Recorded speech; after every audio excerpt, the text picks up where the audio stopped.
everyone. It's December 30th, 2018. I am Attorney Jennifer Ford here in Florida. I wanted to talk about a topic that a lot of people are talking about, and that is impeachment. I've noticed, though, that even though they're talking about it, a lot of people don't actually seem to know what it is. All it is a procedure to remove a public official from office. It is not a criminal procedure, period. It's not, end of story. If somebody wants to indict a public official after they've been removed, that's a completely different procedure, and that has nothing to do with impeachment. So let's talk about what impeachment is. The framers wanted to have a way to be able to effectively remove someone from office if they were self-dealing or if they weren't working for the people like they're supposed to. So they come up with a couple of categories that would be obvious choices for impeachment, like bribery, treason. Obviously, we don't want our president working for a foreign government, and thank God that is nothing like that has ever happened. I don't believe anything like that will ever happen, that they have actually been working for a foreign government. There's some stuff that may be kind of questionable, but nowhere near nowhere near treason. Okay, and obviously bribery. We don't want our president or our federal judges or anyone in office taking bribes or giving favors. Okay, so those were obvious, but they wanted something that was also sort of a catch-all category too, because there's so many other things that they shouldn't be doing if they're working for us. And so there was a word that they tossed around, and it was maladministration. So they tossed it around. The framers were thinking about it, but they thought that that sounded vague. You know, what does that mean? It doesn't list anything, which is kind of ironic when they actually came up with high crimes and misdemeanors, because talk about vague, right? But here's the thing. To us, it's very vague. It's a term of art. It doesn't mean an actual misdemeanor, which how we understand it to mean. A misdemeanor is a crime that is punishable by up to less than 1 year in jail, 364 days in jail, and that's the worst possible outcome you could have. That's a misdemeanor. But that's not what this means. High crimes and misdemeanors, that's a term of art. And it's a term of art, and the reason it wasn't controversial at the time is because it was an old term of art. It was a term of art that went all the way back to like the 14th century. So they understood what it meant. It meant that the leader was not working for the people. It meant that he was either self-dealing or doing something where he was abusing his power in office and he needed to be removed. That's all it meant. It's a term of art. So it became a controversy with us, and this is why textualism, when Supreme Court justices or other judges say that they're strict textualists, it's kind of funny, because how can you be a strict textualist when you don't know what these things mean? You have no idea what these words mean. They're written, that word was written, I don't know, in like the year 1200. I mean, we get stuff out of the Magna Carta in our Constitution. So anyway, there wasn't any controversy back then, but that's what it is. And so this confusion that we have, that it means crime or not crime, a president can be impeached. You don't have to commit a crime to be impeached, to commit an impeachable offense. I just want to clear that up, because that is the basis for all this confusion, this high crimes and misdemeanors, and this, well, is it a crime or not a crime? It doesn't matter if it's a crime. A lot of things that people do that are crimes are not impeachable offenses. They're not. A lot of things that are impeachable offenses are not crimes. They're not. Okay. So there we go. Clear as mud. Cleared that right up. So, also they were concerned about them staying in office too long. So they wanted a way that they could remove them. Because they thought, well, if they're elected for 4 years, we don't have to in there being corrupt for 4 times. Imagine how much damage they could do and how much self-dealing they could do in the House. And then the trial is held in the Senate. And it's a real trial. It's the president can have an attorney. It's just like any other trial. Okay, so, like I said, treason is not only for criminal activity. Underline that. There we go. So bribery. We know what bribery is. Bribery is offering something to the official to get something back. Like, if you do this for me, sir, then I'll make sure this person can go either way. High crimes and misdemeanors. So they came up with a lot of things that could be high crimes and misdemeanors. It could be not prosecuting a case that should have been prosecuted if it's, you know, a prosecutor.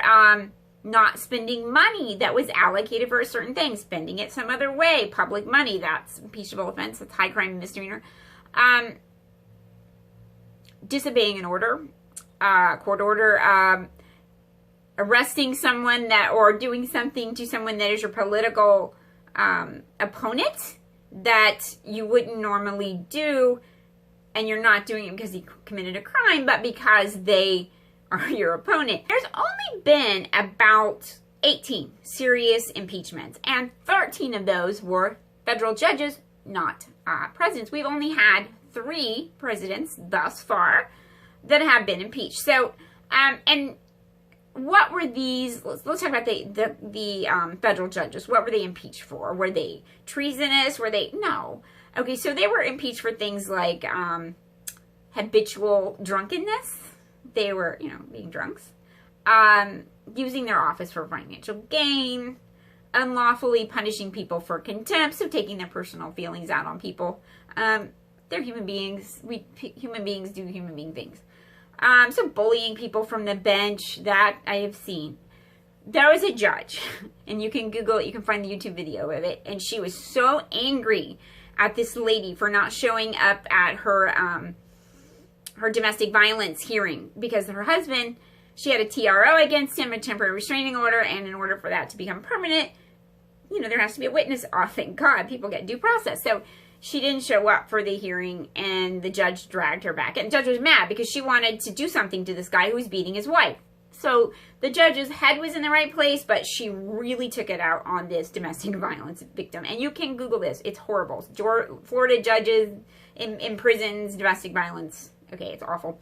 So, you know, so she actually had the lady thrown in jail. It was a big deal. The Florida Supreme Court called her down, did a public reprimand. You can see it. But anyway, so that's the sort of stuff, that's sort of like a dramatic thing or a drastic thing that a human being, judges or human beings could do to get themselves impeached. But like I said, there was only, of the 18 in the last 200 some years, only 15 of them have been judges, so only 3 have been presidents. So I think the first one, by the way, was right after Lincoln died. So that was Andrew Johnson in 1868. He took office, he was the vice president, so he became the president when Lincoln was shot. So Lincoln he chose a vice president that was from the opposing party. He was really about trying to bring us together, and he thought that would work. I mean, can you imagine, like, a really right-wing or a really left-wing person together in the same, how is that going to work? That's crazy talk. I could just see, like, fist fights in the White House, right? I just don't think that would work. But that's what Lincoln did. So, Andrew Johnson, and he was a staunch Southerner. He was not, you know, he was a Confederate. He didn't believe in abolishing slavery, and that's the guy that was now in office immediately after Abraham Lincoln. So, he was impeached so quickly because he was fighting with them. So the radical Republicans, it switched, and we'll do that another time, but basically the Republicans at that time, the radical Republicans, are what people today would call the Dems, the crazy Dem, the far left, you know. So the radical Republicans supported military rule. They wanted to set up military rule in the South and make these racist idiots, excuse me, yes, stop. They wanted to get voting rights. They wanted to give property to people that had been slaves. They wanted to try to make this right with the Reconstructionists, right? They tried. So just ending slavery did not end the problems, obviously, especially with this guy as the president. Come on. So there was a lot of fighting going on. They would pass laws, he would veto them, and then they would overrule his veto, and it just went on and on and on. So,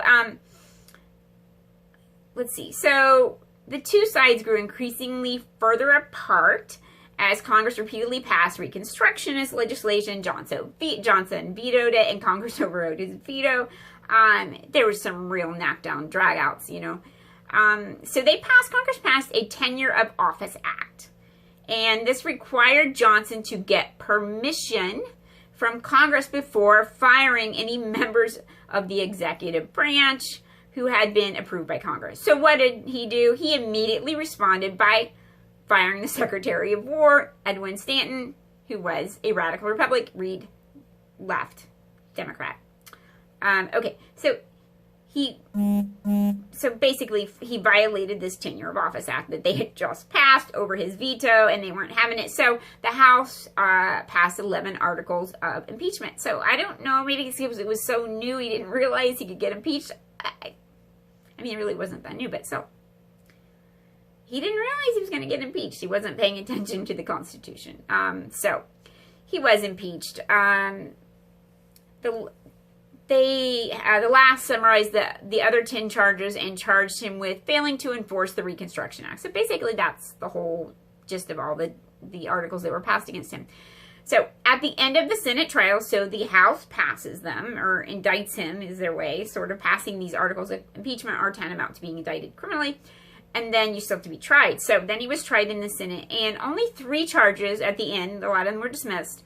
They were compiled into 3, or condensed into 3, and 3 charges were voted on. And Johnson was saved from impeachment, or being convicted, or whatever you want to call it, by 1 vote. So then the next time that came up, quite a bit later, almost 100 years, was Richard Nixon, 1974. So we all know about Nixon. Nixon was a little paranoid. I think a lot of people, even those of us who've been around a while, I mean, I was obviously a kid in 1974, but I have heard this story over and over and over again, and I think a lot of people believe that Watergate happened and they broke into the Democratic Convention, and then immediately it was on the news and everybody was making a big deal out of it, and there were news cameras everywhere in the Associated Press, and Nixon was in trouble. That's not what happened. It's just not. And honestly, still to this day, I don't know. A lot of people don't believe or even know if he knew about this ahead of time. It was the cover-up. It was his paranoia afterwards and what he did afterwards that got him in trouble. So I'm just going to read this a little bit. In 1972, Richard Nixon won a landslide re-election in his second term. During the election, burglars, it's hilarious, these burglars, with links to the White House, because they weren't burglars, okay, they broke into the Watergate Hotel in Washington. And it actually drew very little press at the time. Nobody made a big deal of it. We didn't have the internet back then, so it's not like, I mean, like today you can see breaking news in Columbus, Ohio at 10:59 this morning, someone robbed a bank, and you look down and it's 11 a.m. So how do you, and you know about everything right when it's happening. It's like everything is in real time, but it wasn't like that back then. Okay, so actually it didn't really make news. That wasn't a big deal. But then what he did afterwards, it was the events afterwards that led up to brought him down the president. Nixon may or may not have known about it ahead of time, but he feared that the investigation would uncover all the sleazy, bad things that he really was doing, and he was spying, obviously. He didn't want them to find any evidence of that. That's the reason he broke in over there, because he wanted to find what the Dems had, That's old school spying, because we don't have internet. There's not, things to hack. You hacked by breaking the door and going looking through the records, and that's what they were doing. Because right now, they would have hired hackers. Maybe. Oh, I don't know. Maybe not necessarily hired, but had Russian, I don't know. There would have been hackers, but that was the hacking in 1974. All right, so, in 1974, the House Judiciary Committee voted 3 articles of impeachment. One accused Nixon of obstructing of justice, obviously. I mean, he deleted tapes. He did all kinds of stuff. Another accused him of abuse of power. And then the third charged him with contempt of Congress for defying the committee's request to produce the documents. He was not producing those documents. Not going to happen. He was sort of like a mob boss. I mean, it's reminiscent today watching the news and hearing the kind of stuff that said now was said then. It's like, wow, it's deja vu all over again. But anyway, so Nixon would have been successfully impeached. He would have. He was going down. So he made a deal, and he resigned the presidency, and then Ford, the House never voted, and then Ford pardoned him. So we always go by precedent here. It's all about stare dice. It's always about what happened before. So if that happens now, in my opinion, this is what will happen. President Trump is not stupid. He's not going to let his children go to jail. He's not going to allow them to be indicted. He's not going to allow himself to be indicted. So I believe if it gets to that point where he believes they have enough against him to actually bring articles to vote in the Senate, not necessarily just when they file them, but when he believes they have enough, he's not going to sacrifice his children. He is a good father. He is going to make some sort of deal with somebody, a lot of somebody's maybe, and definitely the vice president. He needs to be really good friends with that guy right now, because he has the ability, obviously, if he becomes president, he has the ability to do the same thing that Ford did, and that is absolve him of all of his crimes and his children. So I believe that'll happen. I don't know. I'm not psychic, but I think that's when it happens. So he resigned the White House. And then Bill Clinton, Billy Bob, 1998, Bill. What was that man thinking? I have no idea. I don't understand why people lie about obvious things. It's stupid. It makes you, nobody believes a word out of your mouth when we know one thing that you said was obviously, and it's like an insult to our intelligence. It's, come on, give me a break. And was elected in 1992. And re-elected in 1996 during his first term as an independent counsel. An independent counsel was appointed. We all remembers Mr. Starr, and he's definitely been vilified by many people. Whitewater. So Starr was brought in to discuss Whitewater, right? And Whitewater was some kind of about land deal, shady. I don't know, that happened 20 years before. So Starr is looking, it's just like Mueller. He's investigating A, but as he looks through A, he finds B, C, D. And so he gets going on all these rabbit holes. So Bill Clinton did not get indicted, or I'm sorry, didn't get indicted either, slip of tongue. He did not get impeached for Whitewater. He didn't get impeached for any of that stuff. He got impeached. Okay, so here we go. In 1998, independent counsel Kenneth Starr issued a report to the House Judiciary Committee. It found 11 possible impeachable offenses. The first article accused the president of committing perjury because he lied about it. Not only are you doing these bad sex stuff with interns, but it's when you lie to the feds. They don't like that. It never ends well for you when you do that. Just tell the truth. It's always less punishment to tell the truth than to lie. It just is. That's it. If they've got you dead to rights, tell the truth.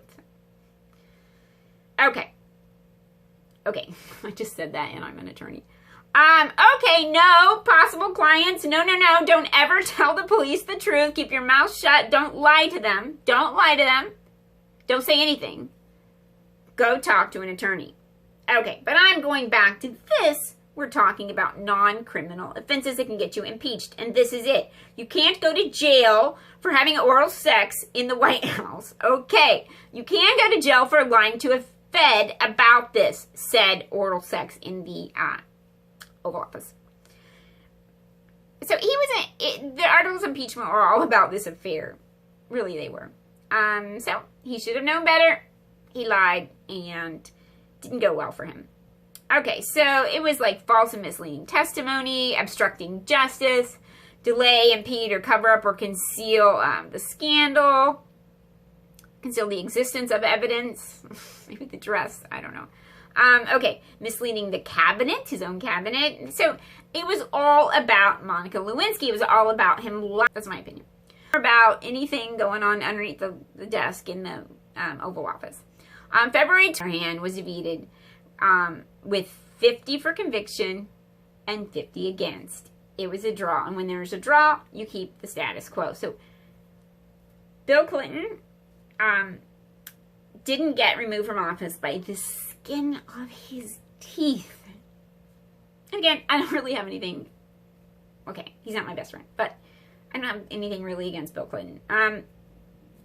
So that's what impeachment is and what it isn't. So when you hear the talking heads on TV and you know that they're just either sometimes they don't know what they're talking. Other times they're just lying to make better, TV.